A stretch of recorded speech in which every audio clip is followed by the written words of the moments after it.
haram hukumnya masuk ke rumah ibadah orang lain. Saya tak nonton film ini sampai habis, baru menengok trailernya.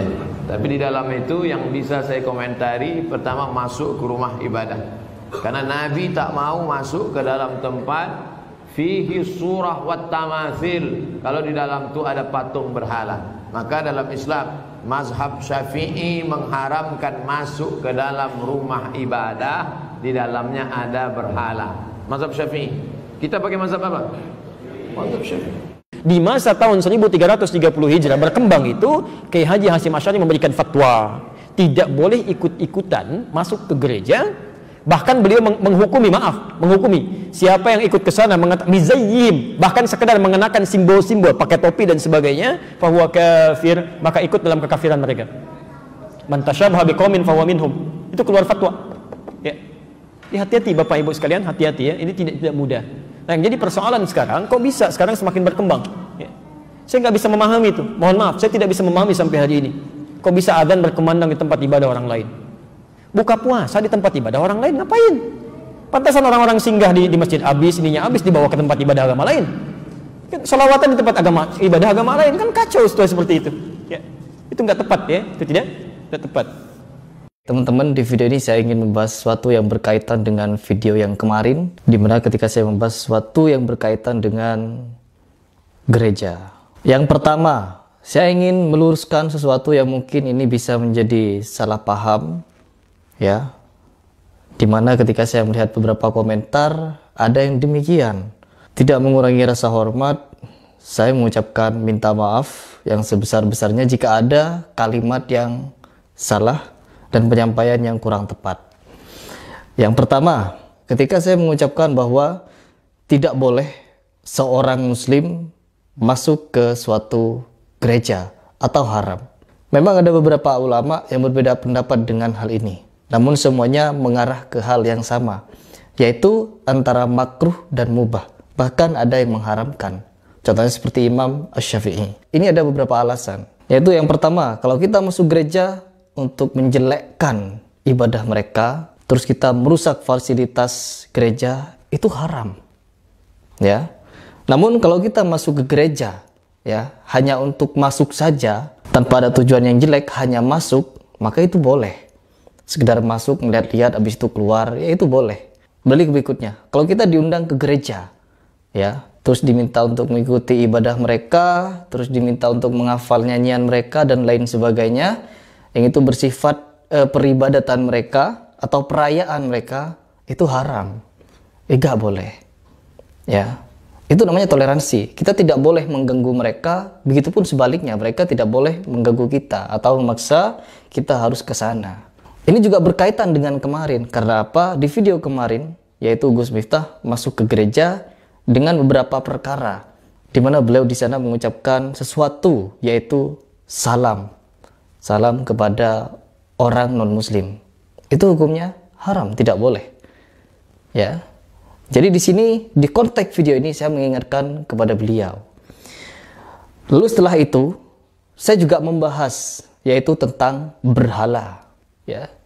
Apa itu berhala? Berhala itu adalah sesuatu yang disembah, baik itu berupa patung. Ya. Saya tahu karena saya punya murid juga non-muslim dan saya juga punya banyak teman non-muslim. Mereka mengatakan bahwa di gereja itu mereka bukan menyembah patung. Mereka bukan menyembah salib. Melainkan salib itu, patung itu hanyalah perantara agar mereka bisa menghubungkan dirinya dengan Tuhan mereka. Seperti itu. Apakah dalam konteks ini salib merupakan sembahan berhala atau tanpa mengurangi pengertian kita selama ini bahwa salib adalah simbol kekristenan saat ini? Mohon penjelasan. Salib itu bukan berhala sepanjang salibnya tidak disembah. Ya. Patung juga itu bukan berhala sepanjang patungnya tidak disembah. Kalau semua patung itu patung berhala, ya. Semua patung adalah berhala. Ya, patung Monas itu berhala, tebanglah. Ya, kan tidak. Jadi, patung tidak merupakan berhala sepanjang tidak disembah. Maka salib pun itu bukan berhala sepanjang salib tidak disembah. Kalau salibnya disembah, ya jadi berhala. Berbeda halnya dengan sejarah yang saya ceritakan, yaitu di kisah Rasulullah. Di mana ketika Rasulullah dulu 1500 tahun yang lalu, beliau tidak ingin masuk ke rumah ibadah orang kafir karena di situ ada berhala dan lain sebagainya. Itu adalah saya menceritakan dulu, ya. Karena memang dulu orang-orang dulu itu menyembah berhala, ya, menyembah berhala. Berbeda dengan orang Kristen yang menyatakan bahwa yang mereka sembah itu bukan berhala. Dalam konteks ini, kita masuk ke dalam gereja, meskipun ada patung dan salib, patung itu hanyalah suatu perantara agar mereka itu bisa menghubungkan langsung dengan Tuhan mereka. Oke, di konteks ini, yang menjadi larangan adalah ketika kita masuk ke suatu tempat beribadah, yaitu mengucapkan salam dan memberikan pujian. Apalagi kita mengakui bahwa agama selain Islam itu benar, maka itu yang tidak boleh, ya. Begitupun demikian, agama lain juga tidak mengakui bahwa Islam ini benar. Kita sama-sama mengakui agama kita adalah paling benar. Cukuplah di situ. Kita saling mengakui bahwa agama kita benar dan tidak usah saling mengganggu. Itu adalah toleransi. Dan toleransi yang diajari oleh Rasulullah, bagaimana kalau kita tidak boleh mengganggu mereka? Tidak boleh masuk ke dalam acara mereka, perayaan mereka, peribadatan mereka.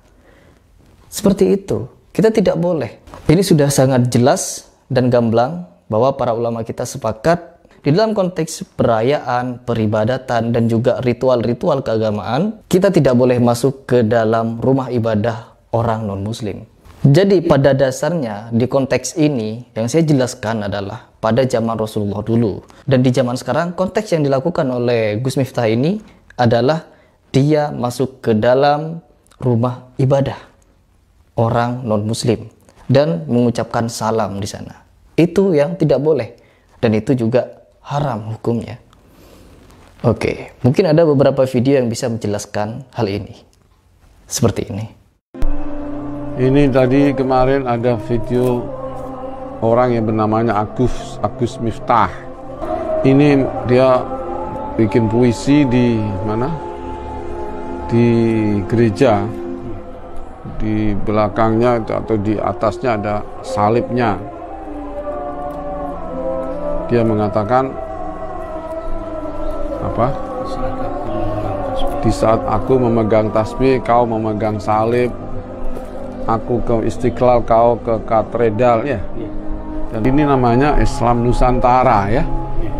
Kalau saya Islam di Nusantara yang baik, ya kita pertahankan seperti sowan-sowan kepada apa? Kepada siapa? Orang tua, ya, Idul Fitri. Kalau yang di gereja, ya, orang Islam di gereja itu Islam Nusantara, Islamnya Said Akil itu, ya. Kesannya adalah nggak apa-apa, ke gereja nggak apa-apa, ada salibnya di atasnya nggak apa-apa. Inilah kesan-kesan yang membenarkan kekufuran, kesyirikan. Katanya Miftah, kami memanggil Allah, mereka memanggil apa? Yesus Kristus hanya masalah nama. Tuhannya berarti sama. Maksudnya kan? Na'udzubillah men. Jelas nggak bisa sama, ya. Nama itu sudah apa namanya? Menurut Ahlussunnah as-salaf itu al-ismu ainul musamma, nama tapi musamanya beda, nggak bisa, Pak. Al-musamma apa? Al-ismu ainul musamma. Jadi kalau memanggil Yesus Kristus sebagai Tuhan, ya memang Tuhannya Yesus Kristus. Na'udzubillah min. Laqad kafara alladziina qalu innallaha huwal masih ibnu Maryam. Ada lagi laqad kafara alladziina qalu innallaha salisu salasa. Itu kufur. Dan dia mengucapkan salam lagi, assalamualaikum warahmatullahi, di tempatnya kufur itu nggak boleh itu. Mengatakan salam juga nggak boleh karena meniru mereka. Jadi masuk gereja kalau dengan pakaian mereka di saat acara ritual mereka itu kufur ya. Tapi kalau nggak pakaian mereka itu ya haram, kelas berat. Sekarang mengucapkan salam pakai salam mereka, tasyabbuh haram. Kita mengucapkan assalamualaikum warahmatullahi wabarakatuh kalau meyakini bahwa mereka mendapatkan rahmat, orang-orang kafir dapat rahmat, itu juga kafir. Orang kafir nggak bisa mendapat rahmat. Umpamanya kalau kita ulus salam, assalamualaikum, nggak boleh warahmatullah, ya. Dan umpamanya kita itu nggak boleh ya, la tabda'ul yahuda wan nasara bisalam. Kita nggak boleh mendahului mereka dengan ulus salam. Kalau kita di ulus salami, assalamualaikum, masalah mereka mengatakan kita waalaikum kita aja ya. Minta baik, semoga kalau kamu niat baik, semoga dapat salam dari Allah, artinya semoga kamu akhirnya masuk Islam, gitu maknanya. Waalaikumsalam. Langsung nggak boleh bilang kita mau kamar warahmatullah, itu nggak boleh kepada orang kafir. Nah ini fenomena sekarang ini, pejabat-pejabat, presiden dan lain-lainnya itu ya uluk salam, ya salam sejahtera ya. Dan apalagi salamnya orang Hindu Buddha itu saya nggak bisa menirukannya. Ini nggak boleh itu. Dan tasyabbuh dengan mereka, kalau bangga itu kufur. Wah, kalau membanggakan tasyabbuh dengan itu, menghalalkan dan meyakini tasyabbuh itu halal, itu bisa kufur. Na'udzubillah min dzalik. Maka hati-hatilah, mari kita pegang erat agama kita. Mari kita tolak itu Islam Nusantara yang dipelopori pertama oleh Gus Dur tapi diaku oleh Said Akil ya, biar dapat uang banyak. Mengaku dia perintisnya Islam Nusantara. Nah, padahal sebetulnya ya Gus Dur itu yang mulai ada Islam Nusantara itu. Ada doa bersama dan seterusnya. Dia juga biasa ke gereja itu, Gus Dur itu kan. Jumat lilin di Yerusalem udah biasa, naudzubillah. Jadi ini marilah kita tolak itu dan kita kutuk itu pegiat-pegiat Islam Nusantara itu. Kita adalah Islam Ahlus Sunnah wal Jamaah Aswaja. Kita tidak ikut campur dengan keburukan-keburukan NU sekarang. Nggak tahu, kita serahkan. Kita sendiri tidak ikut membuat NU ya. Kita tidak ikut merintis tidak ikut yang mendirikan NU, bukan. Entah gimana, saya nggak tahu. Kita hanya mendirikan pondok pesantren, meneruskan orang-orang tua kita. Mari kita selamatkan akidah kita, selamatkan santri kita yang mau, yang nggak fanatik NU, kita selamatkan. Yang saya fanatik udah bukan santri saya, bukan santri saya sama sekali, nggak ada hubungan dengan saya dunia akhirat. Assalamualaikum warahmatullahi wabarakatuh.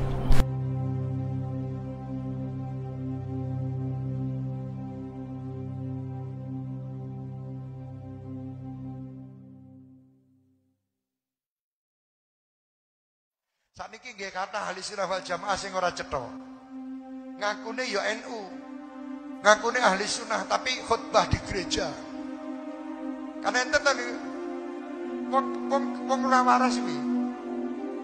Jangan ikut-ikut orang seperti itu. Mereka mengaku ahli sunnah, bukan ahli sunnah, itu ahli dolalah niku.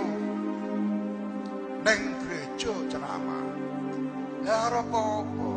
Dadak luli saya mau masukin orang Islam. Kowe mlebu kafir kowe malah. Kok masukin orang Islam. Ini mulai terjadi di Indonesia. Orang-orang yang mengaku dia orang-orang hebat, orang-orang liberal, orang-orang yang mengatakan semua agama itu sama. Orang-orang yang mengatakan semua agama itu sama, Tuhannya sama. Loh, kowe nek semua agama sama mlebu Nasrani rong dino ngono lho. Gua Hindu rong dino padha. Iki wong-wong sing uteke rusak bisa. Dan itulah orang-orang katanya ahli sunnah. Ini toleransi. Ojo melu-melu. Terutama orang-orang Jawa Timur. Saya ahli sunnah wal jamaah. Saya pula mustasyar NU. Tetapi saat ini banyak orang-orang NU yang otaknya sudah mulai dirusak oleh orang-orang luar. Yang mereka mengatakan semua agama sama. Mereka dakwah di dalam gereja. Bukan dakwah, mereka justru menghina agama Islam di depan orang-orang kafir. Hati-hati. Ini mulai banyak orang-orang yang mengaku NU tapi rusak. Saya tidak peduli dia kiai apa habib ora mudeng. Siapapun yang melakukan seperti itu ojo dicedai didoi. Mereka penyakit-penyakit yang ada di negeri ini. Mereka yang akan merusak bangsa kita dengan dalil toleransi. Sebenarnya mereka tidak toleransi. Justru mereka menjual agama-agama Islam kepada agama-agama yang lain dengan mencari duit. Tergantung amplop biro. Tadi Maulid ini bangkit malu kali Kanjeng Nabi. Ngisin-ngisi ini jenengan ngaku umat Rasulullah. Tapi kalau jenengan setiap saat membuat sakit hati Nabi Muhammad. Jangan ngaku umat Rasulullah kalau setiap saat Anda ini cuma mencoreng nama Nabi Muhammad. Islam adalah agama yang benar. Inna dina indallahil Islam. Selain Islam tidak ada yang benar. Kami orang Islam mengatakan bahwa agama hanya satu, Islam. Lain agama bukan agama saya. Lakum dinukum waliyadin.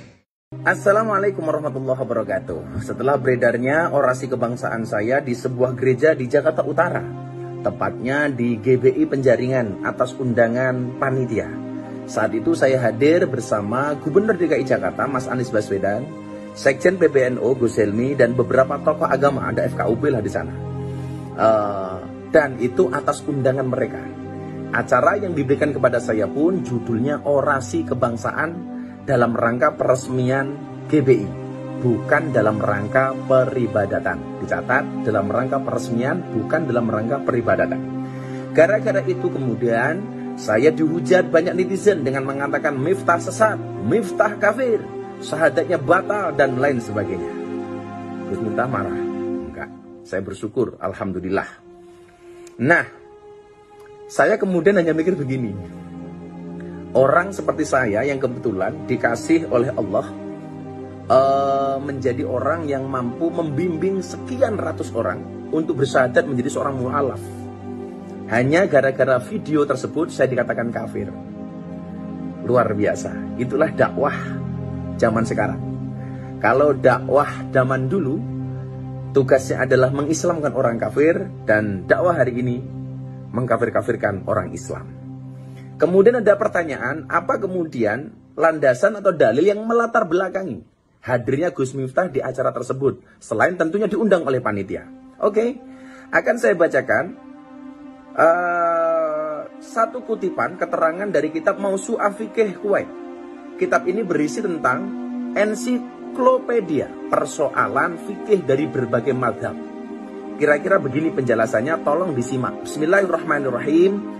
Yara al-Hanafiyah annahu yukrahu lil muslim dukhulil bi'ah wal kanasiyah li'annahu majma'u syayatin la min haisu innahu laisa lahu haqqud dukhul wa dhahaba ba'du syafi'iyah fi ra'yin ila annahu la yajuzu lil muslim dukhuluha illa bi'idhnihim wa dhahaba al-ba'du al-akhar fi ra'yin akhar ila annahu la yahrumu dukhuluha bighairi idnihim wa dhahaba al-hanabilah ila anna lil muslim dukhuli bi'atin wa kanasiyatin wa nahwihima was salata fi dhalika wa Ahmad yukrahu in kana thamma suratun wa qila mutlaqan wa dzakara dhalika fi ri'ayah wa qala fil mustaw'ib wa tasihhu salatul fardi fil kanais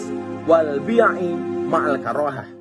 Wa qala Ibnu Tamin la ba'sa bi dukhulil bi'i wal kanais allati la suwar fiha was salata fiha. Wa qala Ibnu Aqil yukrahu kallati fiha suwarun.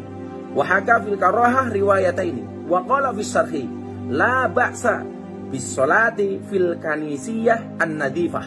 Ruya dzalika an Ibnu Umar wa Abi Musa wa hakau an jamaah wa kari Ibnu Abbas wa Malikun as-sholata fil kanais li ajlis suar.